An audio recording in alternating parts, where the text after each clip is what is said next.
Hola, muy buenas noches. Bienvenidos todos a un nuevo programa del Golpe para Vanguardia Colombia. El día de hoy tenemos el honor de tener como invitado al profesor Parayala Diago. Él es doctor en Historia de la Universidad Estatal de Moscú, magíster en Lingüística y profesor investigador de la Universidad Nacional de Colombia, sede Bogotá. Es un reconocido investigador en los temas de historia política y social. Sus publicaciones más destacadas son Resistencia y oposición al establecimiento del Frente Nacional, la Alianza Nacional Popular ANAPO, 1966-1978, Nacionalismo y Populismo, ANAPO y el discurso de oposición en Colombia 1960-1966 y la ya conocida trilogía de Gilberto Alzate Avendaño, entre otras obras de más reciente actualidad. Ya él ha estado compartiendo con nosotros en algunos otros programas y tenemos de nuevo el honor de tenerlo como invitado, así que bienvenido, César. Muchas gracias, Carlos, por la presentación y aquí estoy a tus órdenes. Bueno, César, el tema que nos convoca el día de hoy es sobre el actual gobierno del presidente Gustavo Petro, en lo que lleva de los meses de gobierno. Vamos a hacer un análisis desde tu perspectiva, obviamente, eh, de lo que ha venido siendo el gobierno de Gustavo Petro y lo que está significando hoy día para la transformación política de Colombia y los recientes sucesos que está viviendo la República. La primera pregunta que te hago sería, pues, ¿cuál es tu evaluación del gobierno de Petro en los pocos meses que lleva de administración y también de los objetivos generales que planea alcanzar? Pues yo creo que se ha logrado mucho. Ha logrado colocar sobre el tapete, sobre la mesa, sus propuestas, sus grandes propuestas programáticas. Las ha puesto, se están discutiendo, se están debatiendo. Los resultados no sabemos, pero yo creo que ya el que se esté discutiendo esa serie de reformas, pues ya es un plus a favor del gobierno. Creo que en las regiones, sobre todo, como muy dispuesto a querer solucionar directamente los problemas. Eso me parece muy bien. Todavía con grandes ausencias, en particular frente a la universidad pública. No veo todavía muchas luces al respecto. Creo que todavía no ha llegado ese gobierno a la universidad. Creo que no ha habido un encuentro entre universidad y gobierno. En la universidad se esperan luces, ¿no?, de ese gobierno para sacar a la universidad pública de la crisis tremenda en la que está. Pero grosso modo, yo diría que las cosas marchan, que las cosas van bien, que no era mentira, pues, lo que prometía, que de pronto las cosas no salgan 100% como el presidente las quiere, su sector que lo apoya quiere. De pronto va a ser más dialogado este proceso, pero las expectativas creo que las cumple en cuanto a que se trata de un gobierno democrático, burgués a la vez, de un gobierno progresista, democrático, progresista, si se quiere. Eh, no de ninguna manera, pues, se esperaba del gobierno un gobierno de izquierda, como lo tilda, un gobierno más como de centro izquierda, diría yo, eh, que creo era lo que se necesitaba, lo que se esperaba. En ese sentido, yo creo que es mejor, que ha sido mejor que en el gobierno esté el presidente que está.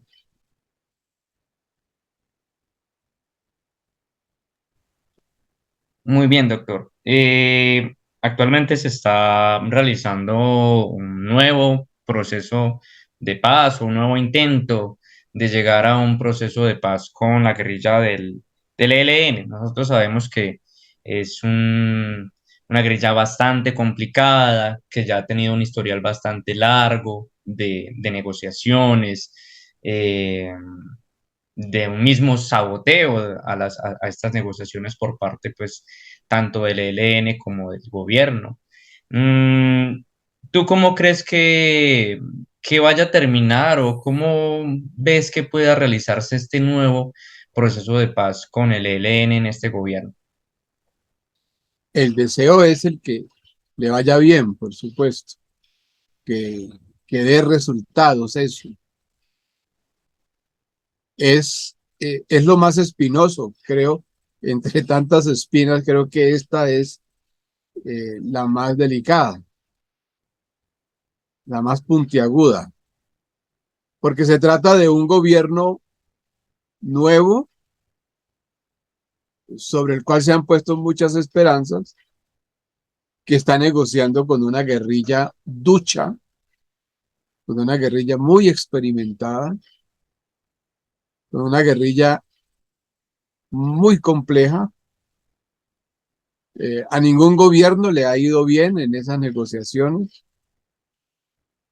Son duros negociadores los líderes del Ejército de Liberación Nacional.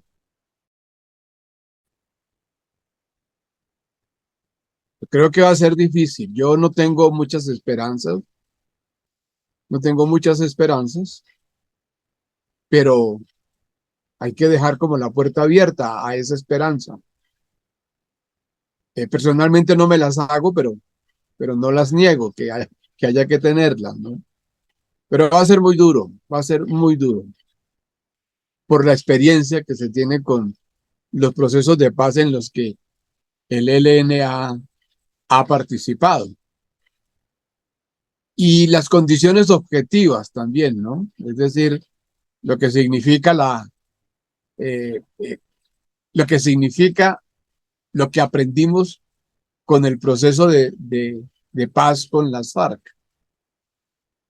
El proceso de FARC con las FARC no fue un proceso de paz eh, exitoso, diría yo, ha sido muy dramático. Yo creo que las partes no manejaron bien ese proceso de paz. A veces pienso que el país no estaba todavía maduro para eso. Creo que ambas partes han pagado muy duro ese proceso de paz. La sociedad y la guerrilla misma, creo que le ha tocado muy duro pagar eh, eh, por ese proceso de paz que se hizo sin desmantelar el paramilitarismo, sin garantizar la vida de los combatientes. Cuando una guerrilla tiene tanto tiempo como el que tenían las FARC, el proceso de paz es muy complicado, porque en tanto tiempo de lucha, la lucha se envilece y ya se llega a un punto en que uno no sabe si se está negociando con un equipo delincuencial o con un equipo político por fuera de la ley. Entonces es muy difícil. En el caso del ELN yo veo muy difícil el proceso de paz porque de darse ese proceso de paz, yo creo que la mayoría de la cúpula de esa guerrilla pues iría a parar a los Estados Unidos, a las cárceles. Tiene mucho tiempo, es decir, de 1965 acá, todo el tiempo que ha corrido, ¿no? Todos los crímenes que se han cometido. Y yo intuyo que la sociedad no está como preparada positivamente para recibir a los guerrilleros en la sociedad. Es decir, no hay como una cosa cualitativa que le garantice a la guerrilla sobrevivir en la política, a no ser que se esté innovando, que se estén poniendo en práctica nuevas alternativas de paz, que no sea llevar guerrilleros al Congreso, que no sea llevar guerrilleros a la política, porque pues para ellos eso debe ser muy duro y ha sido muy duro para el equipo de las FARC que ha intentado hacer política en Colombia. El problema de la paz con las guerrillas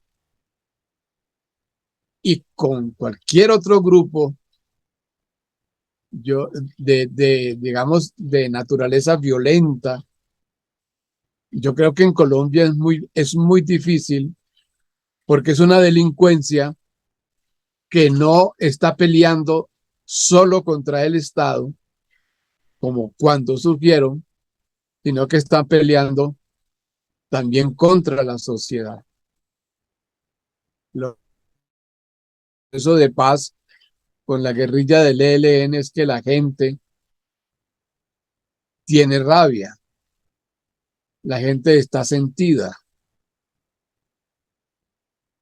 Entonces es muy difícil para el presidente eh, convencer a los colombianos de las bondades de las guerrillas que por efecto de la duración, de la gran duración, pues su lucha se ha envilecido. Las guerrillas se crean históricamente no para que duren tanto. Una guerrilla tiene que ser una coyuntura. Esa coyuntura debe ser relativamente corta, porque si se prolonga, como se prolonga en Colombia la lucha guerrillera, pues la guerrilla termina envileciéndose y cayendo en crímenes de lesa. Y al caer en crímenes de lesa humanidad, la sociedad psicológicamente no está preparada para aceptar esos acuerdos de paz.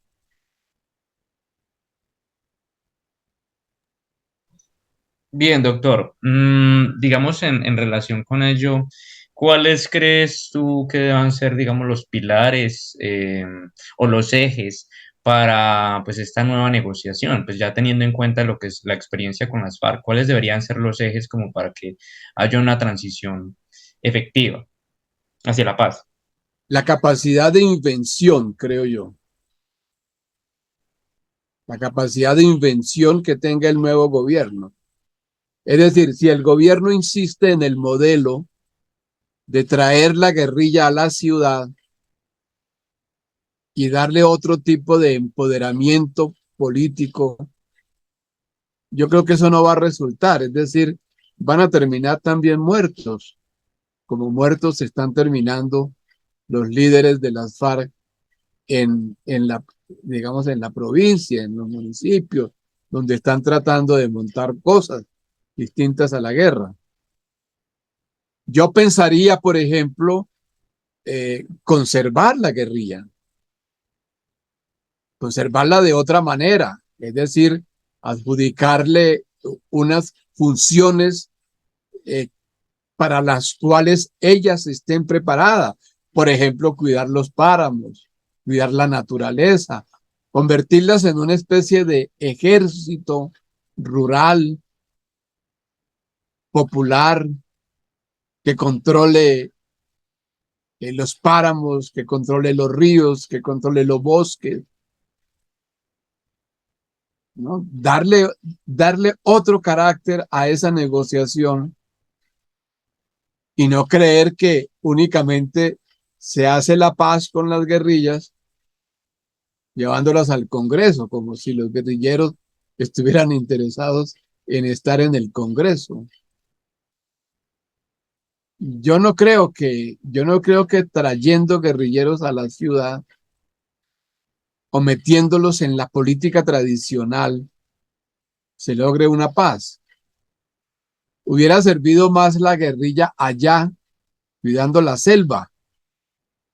Mira tú que en Estados Unidos, por ejemplo, hay ejércitos para resolver los problemas que ocurren cuando hay desastres, cuando hay terremotos, cuando hay maremotos, derrumbes, inundaciones en general, avalanchas.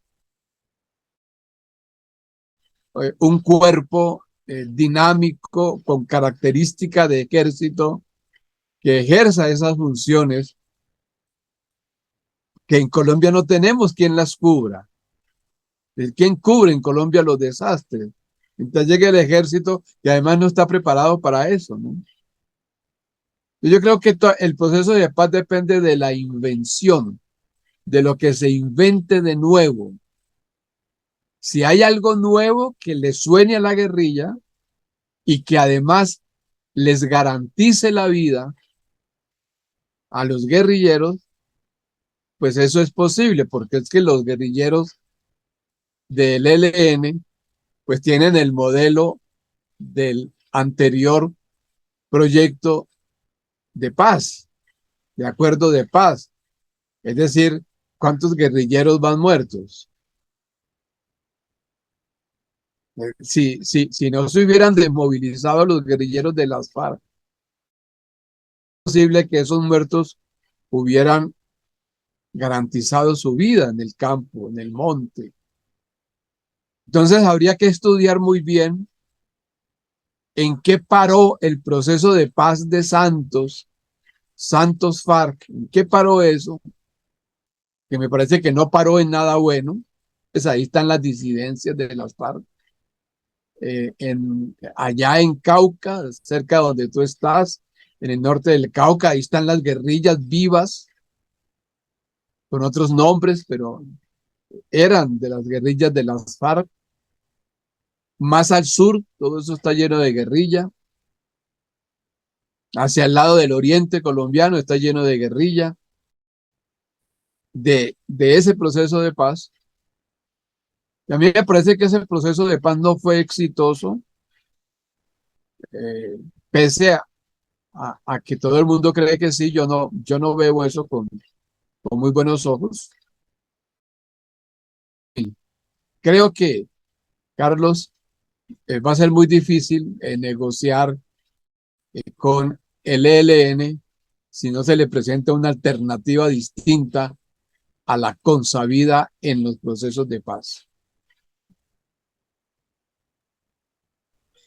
Por otro lado, tenemos la voluntad o por lo menos el proyecto de iniciar unos procesos de diálogo y de desmonte de otras estructuras de carácter, ya sabemos, más delincuencial, más de lo que son las bandas criminales, las organizaciones de narcotráfico. ¿Tú cómo crees que podría abordarse el desmonte de estas organizaciones que no tienen explícitamente un carácter político como si lo han tenido las guerrillas? La idea es plausible, claro. ¿Quién no va a querer que se desmonten las bandas criminales? Pero, pero una cosa es la paz total como una consigna política y otra cosa es la paz total como posibilidad, como realidad. No me parece que eso sea posible. Eh, las condiciones no permiten una paz total, no lo van a permitir. Paz total únicamente en el fascismo, porque ahí es distinto, ¿no? El fascismo arrasa y el nazismo arrasa, y ahí sí viene la paz total. A la larga, quien quería la paz total era Uribe, porque él quería arrasar primero con la guerrilla y después me imagino con el paramilitarismo, ¿no? Él sí quería paz total, pero para que haya paz total se requiere, eh, es decir, no es del ideario de un gobierno democrático de izquierda la paz total, porque sabe que no se puede lograr la paz total. Hay unos impedimentos incluso jurídicos que lo impiden. El Estado de Derecho no lo va a permitir. Ahí también, te reitero, hay también invención. porque la política también es la invención, ¿no? Vamos a ver qué es lo que se están inventando, qué es lo nuevo que no se haya experimentado para poder decir, vamos a llevar a las bandas criminales al proceso. No sé, porque el problema, Carlos, es que estás entrevistando pues a un profesor universitario que tiene la misma información que tienes tú. Yo no tengo otra información. Yo no tengo el poder de tener una información que me permita saber cómo se está fabricando ese proyecto de paz total. No, yo te hablo desde lo que conozco, que es la opinión pública al respecto, lo que dice, y es lo mismo que tú sabes, y eso es muy poco. Eso es muy poco. No soy hombre de poder para que me llegue información especial que me permita decir cosas distintas a las que la gente ya tiene en la cabeza. Ideológicamente, filosóficamente mejor, yo creo que ese proyecto de paz total no es posible. Es posible, sí, profundizar la paz, claro. Hay que profundizar la paz. Siempre se espera que la paz sea profundizada, pero eso no significa que la paz total venga. La paz total filosóficamente no es posible. En ningún país del mundo hay paz total. Ningún país. Países con más justicia, por ejemplo, no tienen paz total. Ahora, ¿qué haría que los colombianos que vivimos en un país tan injusto, con riquezas tan mal distribuidas, podamos llegar a la paz total? Es muy difícil.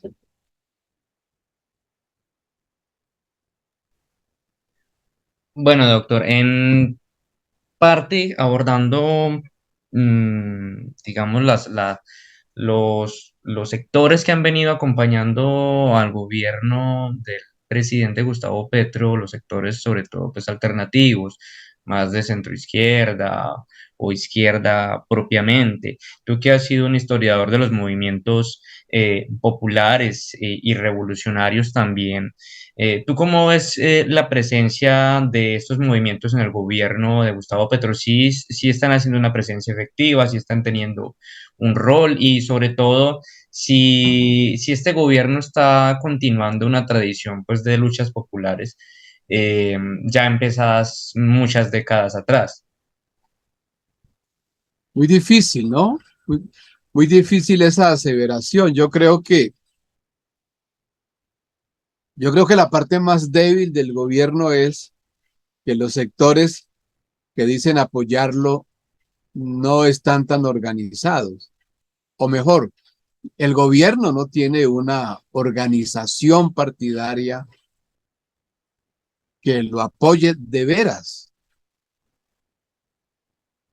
Eh, es como, es como un deseo,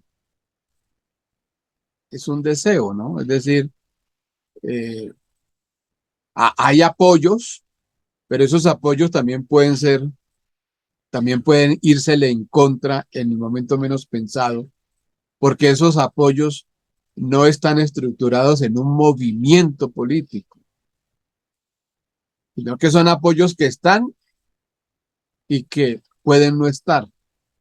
Yo creo que eso es lo más débil de este gobierno. Es un gobierno democrático con bastante tendencia popular, pero el apoyo es muy fofo, muy fraco. Los estudiantes, por ejemplo, que son un sector, pueden irse en contra de Petro. Y los estudiantes pueden organizarle a Petro su paro,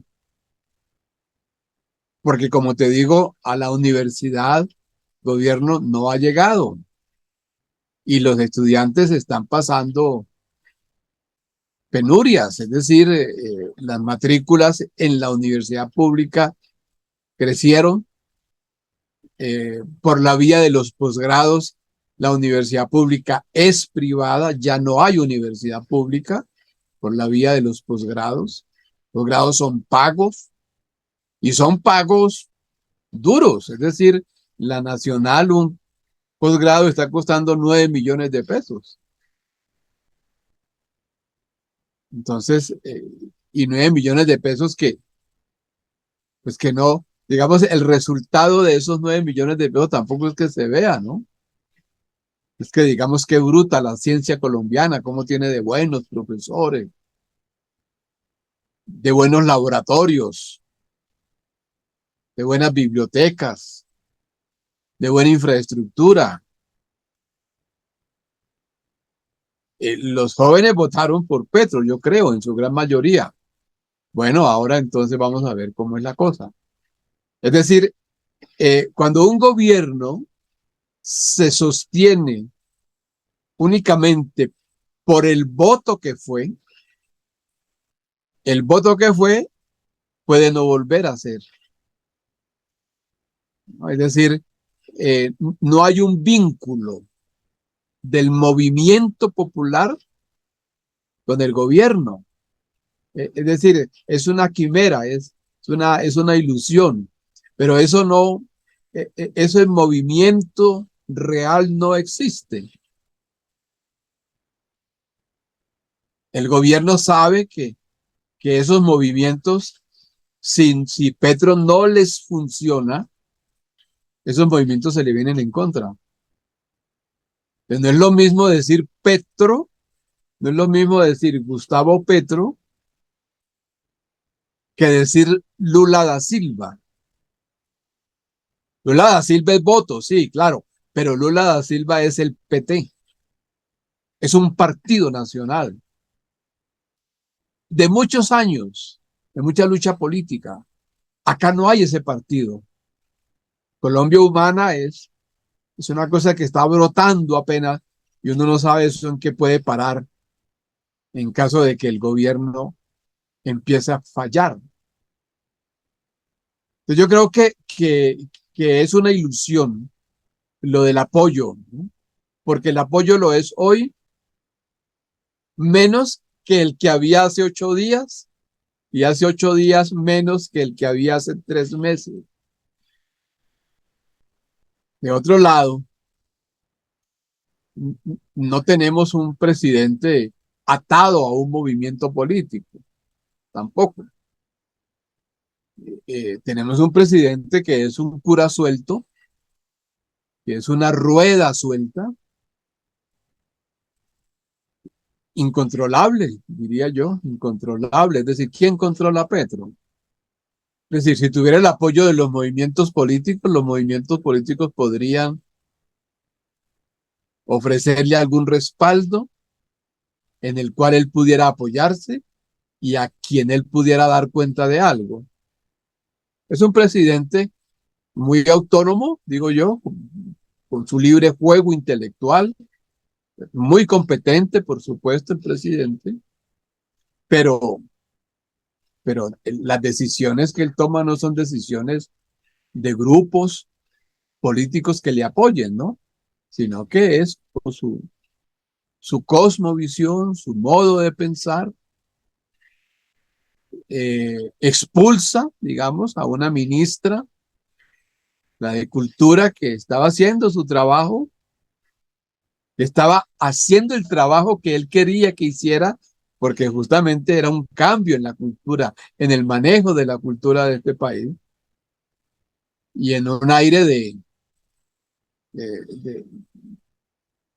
pues, no sé cómo llamar eso, desplante de pronto, eh,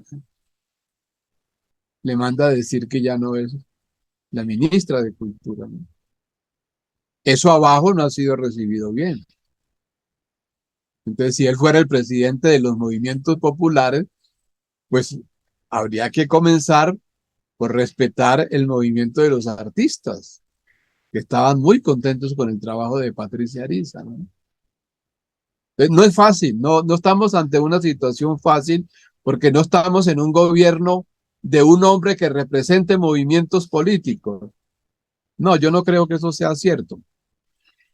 Eso no es cierto. Eso es una ilusión que tenemos. Usted nos habla precisamente o nos ha hablado en otras ocasiones de que para llegar a una paz en Colombia, mm, el gobierno, sea cual fuere, tiene que llegar no solamente a un pacto con los movimientos insurgentes, sino que también tiene que llegar a un acuerdo con los sectores precisamente que hicieron la guerra contra estos movimientos insurgentes.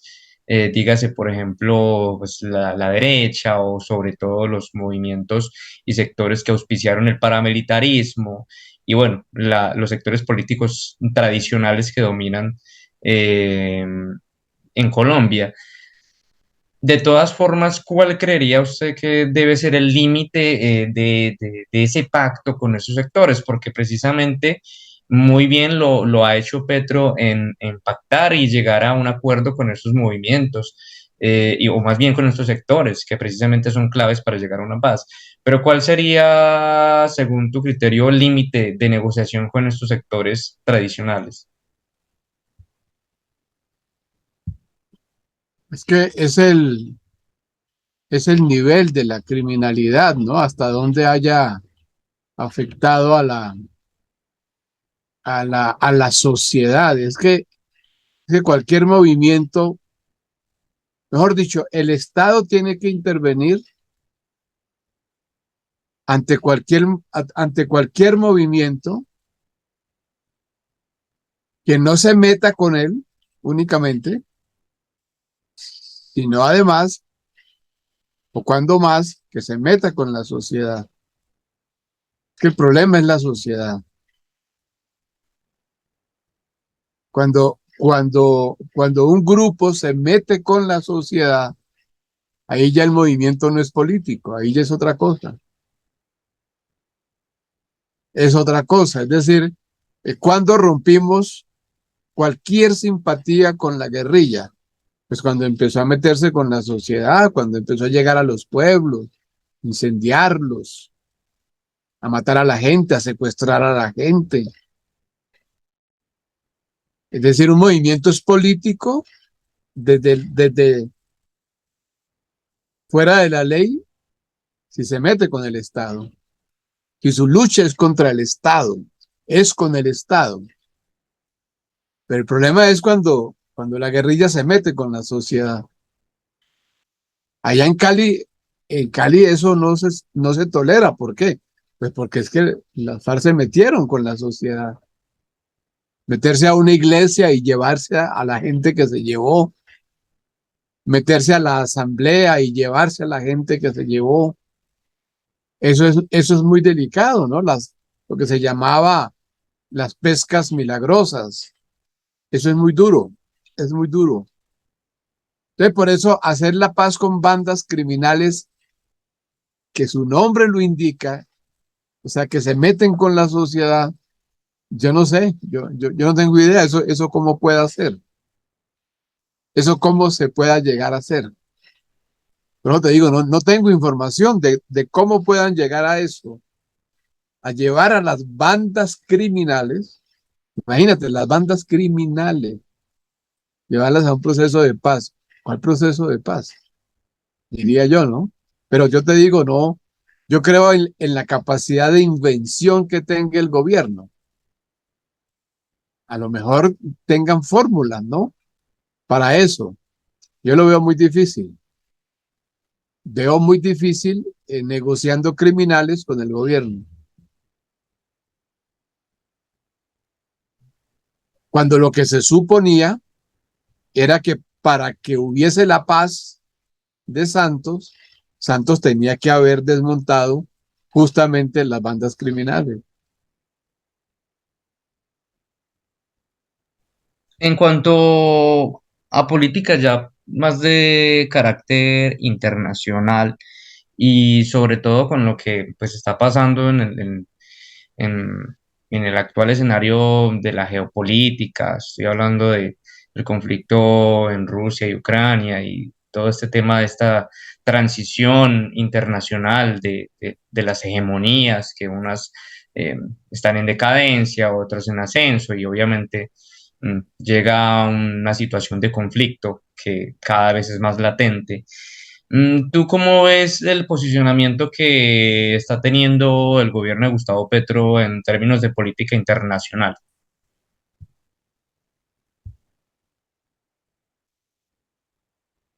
En términos generales, lo veo en términos positivos, ¿no? Tengo un concepto positivo, pues es que un gobierno quiera liderar regionalmente con propuestas distintas, nuevas, pues eso para el país es muy bueno, ¿no? Es significativo.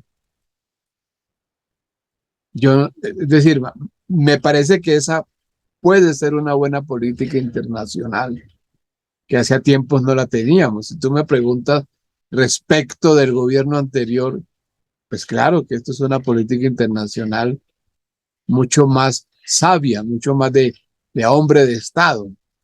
Es que lo que pasó con Duque, eso fue una cosa bárbara, ¿no? El manejo que Duque le dio al problema con Venezuela, eso fue bárbaro.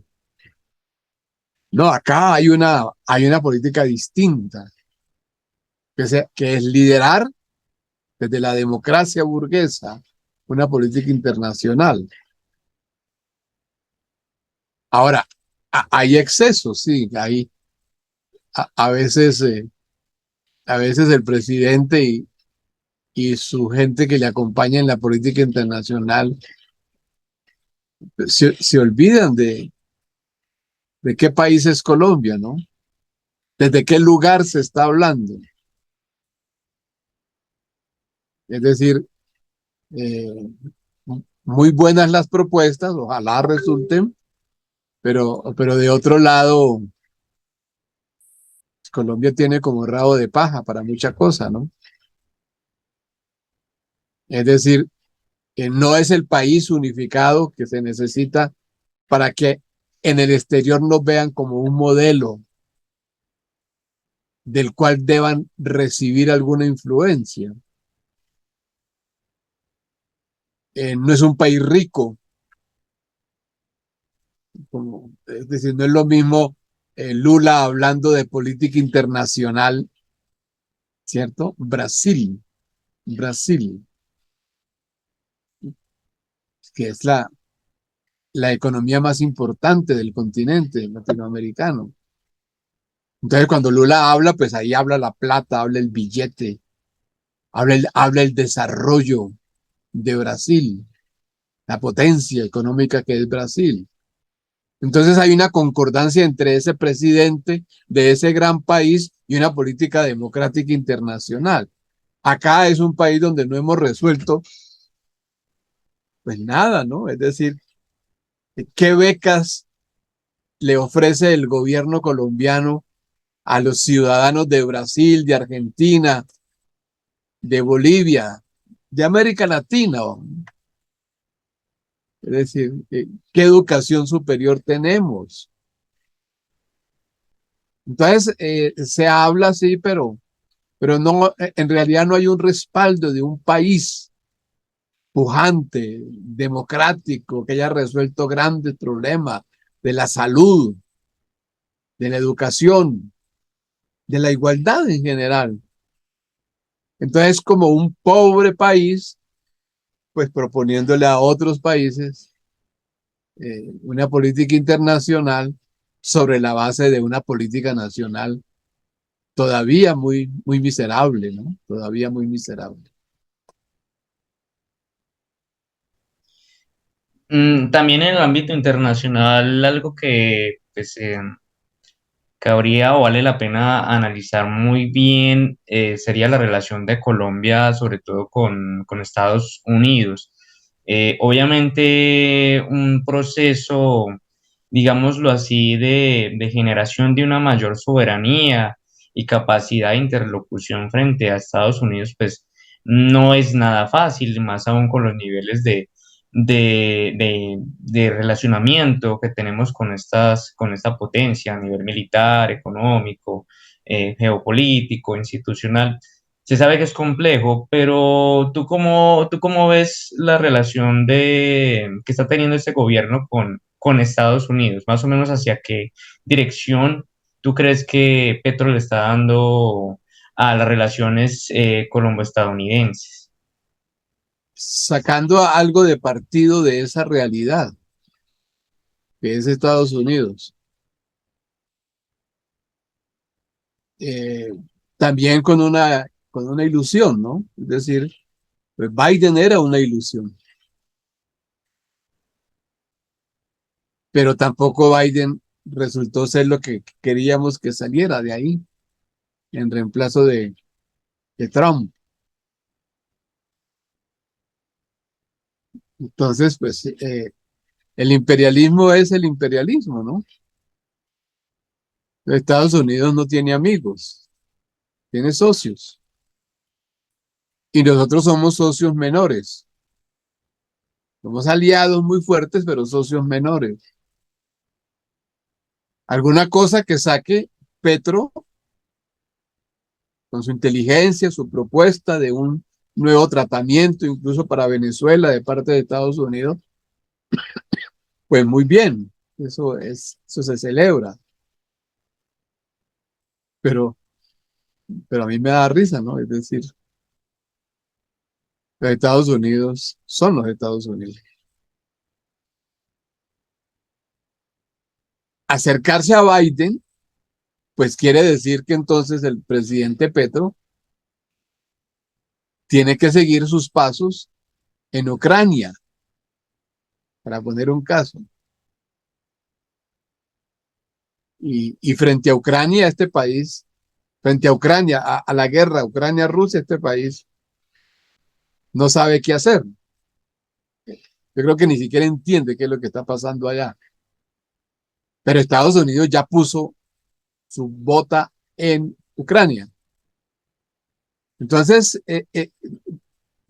por mucho que haya deseo de que cambie la política, el diálogo con los Estados Unidos, el imperio es el imperio.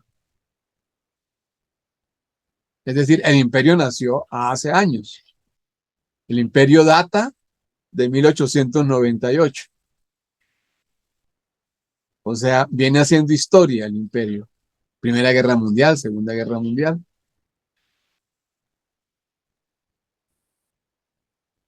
Acá no, acá es un gobierno nuevo que llega creyendo que puede cambiar la política de los Estados Unidos. Los Estados Unidos son los Estados Unidos.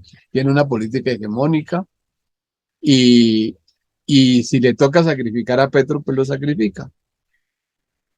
¿No? Yo creo que allí habría que pensar un poco en realidad, en la realidad. Y yo creo que Petro se da cuenta de eso, ¿no? Petro no puede abrir un frente de combate ahí, pues porque si adentro están haciendo la oposición que le están haciendo, y que es tan duro en Colombia eso, ¿no? Pelear con la oposición, que considera que el gobierno, que es un gobierno liberal, la derecha lo considera un gobierno de izquierda. Entonces es muy duro, ¿no? Por ahora manejar ahí más o menos las relaciones con Estados Unidos, ¿no? Más o menos de tal manera que no se enojen mucho, diría yo. Finalmente, ya abordando otras cuestiones, nos gustaría conocer en qué investigaciones estás trabajando últimamente. Este año se cumplen 70 años del golpe de Estado de Rojas Pinilla el 13 de junio de 1953.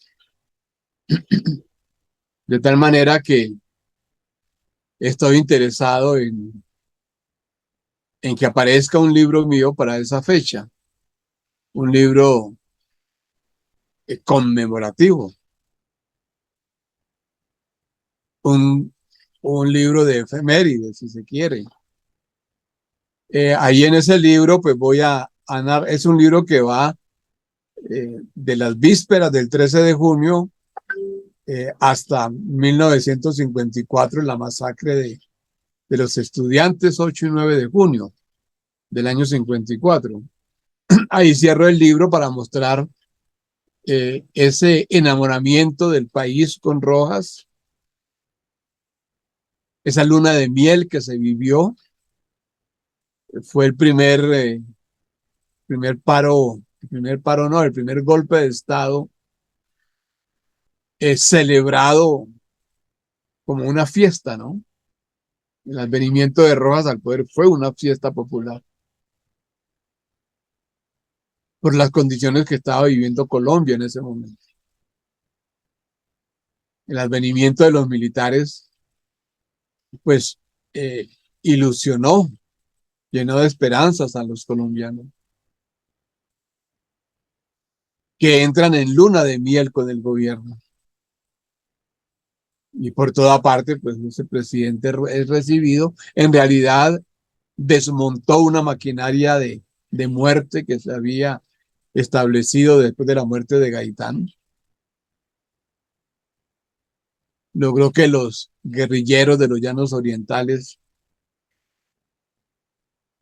hicieran la paz con el gobierno, se desmovilizaran.